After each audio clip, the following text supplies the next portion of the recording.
Fenomena selingkuh sering dibungkus dengan istilah yang terdengar ringan. Main hati, affair, CLBK, FWB, dan lain sebagainya. Tapi dalam pandangan Islam, apakah benar ini sesuatu yang remeh? Apakah Islam hanya mempersoalkan zina fisik saja? Lalu bagaimana bentuk selingkuh di era digital seperti sekarang? Mari kita kupas tuntas bersama.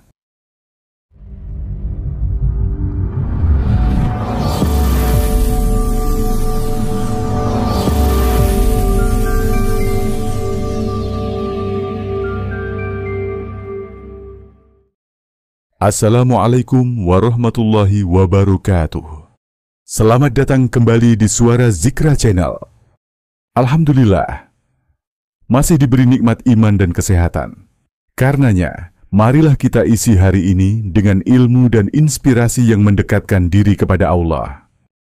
Sahabat sekalian, kali ini kita akan membahas sebuah fenomena yang kian meresahkan, baik di dunia nyata maupun di dunia maya, yakni selingkuh. Apa itu selingkuh dalam pandangan Islam?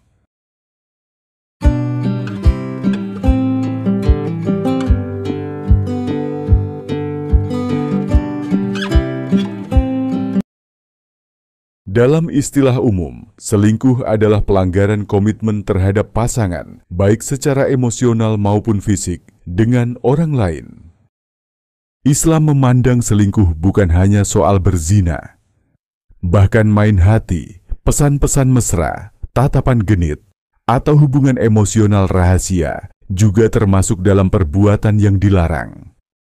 Allah Subhanahu wa Ta'ala berfirman dalam surah Al-Isra ayat 32, "Dan janganlah kamu mendekati zina. Sesungguhnya zina itu adalah suatu perbuatan yang keji dan suatu jalan yang buruk." Lihatlah, Allah tidak hanya melarang zina, tapi juga melarang mendekatinya. Maka segala bentuk kedekatan yang mengarah ke sana, termasuk flirting, chatting mesra di DM, hubungan emosional rahasia, sudah termasuk dalam perbuatan yang tercela. Adapun jenis-jenis selingkuh menurut Islam adalah selingkuh fisik, yaitu hubungan jasmani dengan lawan jenis yang bukan pasangan sah. Ini jelas termasuk zina, dosa besar dalam Islam. Selingkuh emosional.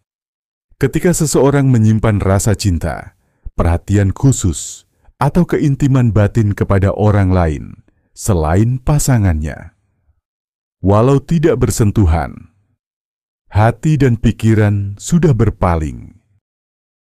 Selingkuh digital atau online.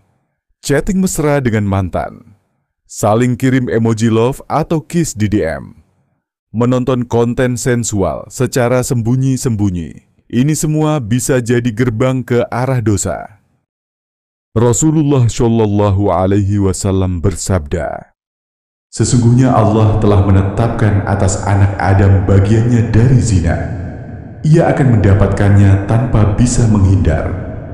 Zina mata dengan melihat, zina telinga dengan mendengar, zina lisan dengan berkata-kata, zina tangan dengan meraba, zina kaki dengan melangkah, dan zina hati dengan berhasrat serta berangan-angan. Dan kemaluanlah yang membenarkan atau mendustakan itu semua." Hadis riwayat Muslim. Subhanallah. Bahkan melihat dan berangan-angan saja bisa dianggap bentuk zina. Selingkuh bukan sekadar perselingkuhan biasa. Ia merobek kepercayaan, menghancurkan keluarga, dan menyakiti hati pasangan. Dalam Islam, menyakiti hati istri atau suami secara batin bisa menjadi kezaliman. Dalam sebuah hadis, Rasulullah Shallallahu Alaihi Wasallam bersabda, "Tidak ada dosa yang lebih pantas untuk disegerakan hukumannya di dunia, selain daripada kezaliman dan memutuskan hubungan silaturahim." Hadis riwayat Tirmidzi. Selingkuh adalah bentuk kezaliman, maka bisa jadi hukumannya datang di dunia sebelum akhirat. Rumah tangga hancur, anak-anak menjadi korban, karier rusak, bahkan jatuh miskin. Dulu, selingkuh perlu bertemu langsung.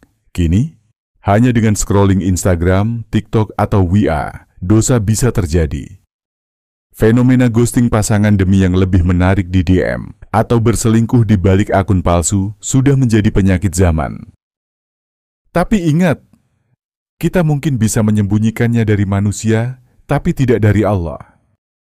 Allah berfirman dalam surah Al-Mujadilah ayat 7. Tidak ada pembicaraan rahasia antara 3 orang, melainkan dialah yang keempatnya.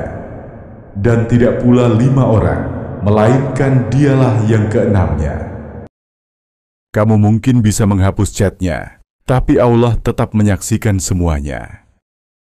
Berikut ini tips Islami menghindari selingkuh. Jagalah pandangan. Menjaga mata adalah benteng hati. Dalam Quran Surah An-Nur ayat 30-31, Allah memerintahkan pria dan wanita beriman untuk menundukkan pandangan. Bangun komunikasi yang jujur dan terbuka. Banyak perselingkuhan terjadi karena kurangnya keterbukaan. Jangan biarkan kesalahpahaman tumbuh.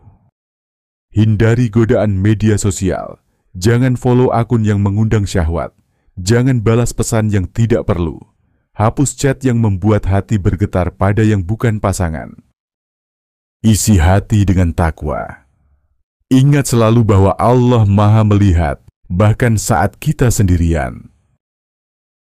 Kalau sudah terlanjur selingkuh, apa yang harus dilakukan? Jika seseorang pernah tergelincir dalam perselingkuhan, baik fisik maupun emosional, pintu taubat masih terbuka. Allah berfirman dalam Quran Surah Az-Zumar ayat 53. Katakanlah, wahai hamba-hambaku yang melampaui batas terhadap diri mereka sendiri, janganlah kamu berputus asa dari rahmat Allah. Sesungguhnya Allah mengampuni dosa-dosa semuanya. Caranya, segera berhenti total dari hubungan tersebut. Mohon ampunan Allah lewat taubat nasuha. Perbaiki hubungan dengan pasangan. Hindari jalan-jalan yang mengarah pada kejatuhan kembali. Sahabatku, selingkuh adalah bentuk pengkhianatan, bukan hanya terhadap pasangan, tapi juga terhadap amanah Allah dalam pernikahan. Percayalah, setia itu mulia. Dan Allah selalu melihat perjuangan kita menjaga diri di tengah godaan zaman. Mari kita jaga hati, jaga iman, dan jadikan rumah tangga sebagai ladang pahala, bukan tempat bermain dosa. Jangan lupa like, share, dan subscribe channel ini agar lebih banyak yang tercerahkan. Wabillahi taufiq wal hidayah. Wassalamualaikum warahmatullahi wabarakatuh.